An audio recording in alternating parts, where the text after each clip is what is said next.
Normally, Eric, this is kind of the conversation that we get to later on in the in the Yeah. interview, this is naturally going in that direction, and I think it'd be great to ask you about what direction you think the R&D is going to take you. I've asked some of the other guests we've had on, and understandably, people aren't so forthcoming. Now, Allergan is just such a massive company and has had such great influence on the aesthetic market. Um, but I wonder what's next for Allergan. Obviously the injectables world is dominated by Allergan, both on the neuromodulators, which is what Botox is, and as well as the filler market with the whole line of Juvederm. Um, like, what's next? I mean, that Yeah. market seems so massive and so saturated. You guys had a brilliant product in your cool sculpting, and that, I think that's your only medical device, is it not? No, we have several. I mean, we have obviously implants as well, and which are medical devices, and we have other products, tissue, as you Well, know. I just meant energy devices. If we're talking Sure. about And energy, actually, we are looking at expanding the portfolio in that range. And so, one thing I have to be careful about, and this is may also be, in your other interviews, it may be that there was restrictions in terms of what you can talk about as well, because I can't talk about specific products because they haven't been approved in Canada, so that's considered off-label promotion. So I've got to be careful about that. But directionally, we're looking to expand in our body contouring space, so the cool sculpting and evolving that as well. And that we're looking in shorter, time frame in terms of the portfolio expansion there. But also, globally, we recently acquired a company, Luminera, which is in, again, the filler space. So combining, HA with calcium. You have to help me with the name here. Hydroxyapatite. Yeah, that's it. I don't know how to pronounce it properly yet. It's still so new in terms of the acquisition, so still getting my mouth around that one. So that's a combination product that was recently acquired, but again, don't know the time frame for Canada. And what I would say in terms of those real next hot areas, those are in the works right now. And again, I can't speak too much about it at this point, but definitely those are the areas that we're looking to heavy up in terms of how do we develop, pioneer products in those spaces, not just the Me Too's. yeah. I mean, the body contouring market is definitely one of the fastest growing areas in plastic surgery, if not the fastest. You guys have really done well with cool sculpting and cool tone. I'm just not sure what's next in body sculpting. Is it the RF market, which is radio frequency, that seems to be saturated as well with products that do radio frequency for skin tightening.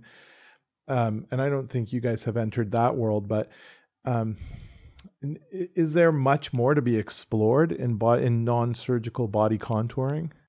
Let me turn this question around to you. I mean, you're the expert. You see this day in, day out. What areas should we be looking at? I'd love to get your perspective on that. To say, these are the hot areas. If we can find solutions in these areas, or if you know of product ideas, areas to explore, would love to hear that as well. I mean, I got a lot of ideas, but it's science fiction for me. I mean, I can come up with ideas. I can't tell you how to make it work. Yeah, yeah. But it is the body contouring and the whole non-surgical part of aesthetics. I just find fascinating. I mean, I've been in this world for 2 decades now, and I can tell you, I tell people this all the time. When I started out, the mentality was really that people would go into non-surgical treatments as a way of kind of holding off until they were ready for some kind of surgical treatment. And so really the mentality, when I remember a decade ago, 15 years ago, the mentality was that there was a progression towards ultimately having surgery, whether it's you do fillers and Botox until you're ready for a facelift, or you do something else until you're ready for an abdominoplasty or liposuction. But I think people's mentalities have really changed now, and it's not really looked at as a progression. The non-surgical options are really looked at as kind of a thing unto themselves, and a Yeah. lot of those options have gotten so good that you really have people who just want a non-surgical option because it's a non-surgical option, and they're never going to kind of progress. And so I think that's one of the reasons why the whole non-surgical market has developed and gotten so big, is that we understand that it's not necessarily a progression towards surgery. It's in fact maybe the other way around. It's that people prefer not having surgery, and there's good options out there for people. Yeah, exactly. It can be an and, right? It could be in complement to or a standalone as well, which we're seeing.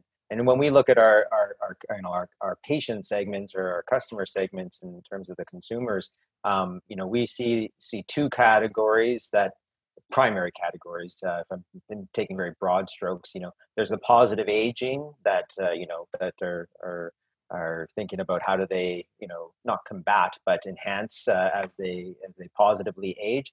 And then also, I guess more recently, and then, you know, it's not that recent anymore, but the beautification category, where the younger generation are looking to maybe enhance something and not necessarily, you know, not necessarily address an aging issue so much as just enhance something that they want to feel more confident about.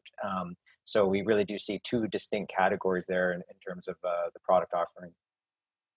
That is a great point, that there's been a remarkable shift towards younger people having treatments, and those patients really want reversible treatments. I would say that things Mm, that are not permanent, and quite honestly, a lot of the things that younger patients lean towards tend to be kind of trendy or fad like, um, and I think that's a lot of what the filler market has become. It's a certain type of look or a certain type of kind of outcome somebody wants, but not necessarily something permanent. yeah, exactly. I mean, knowing that there's a time frame and that, or even in cases reversible, that you know, gives people maybe a little more assurance that that it's a less risk involved with it, right? Yeah.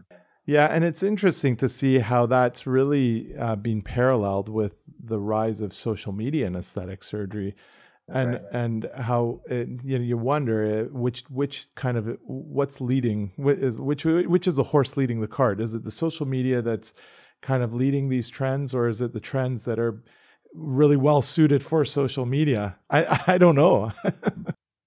I have my thoughts. I'm not sure they're right. I'm newer to this space, but I Well, definitely think there's been tell me your thoughts. influence. Yeah. Well, I think the influence. I mean, I look to certain celebrities that have really driven this, you know, this uptake, and of course, the Kardashians are often referenced, right, as being the trendsetters, and you know, what might have been seen as, I don't want to say outlandish because I don't think it's outlandish, but you know, maybe not a norm in the past, has become mainstream, right? And I think that has been, there's been people out there that have led the charge in that space. So I think it's been, you know, some individuals, some high profile individuals really leading the trends on that.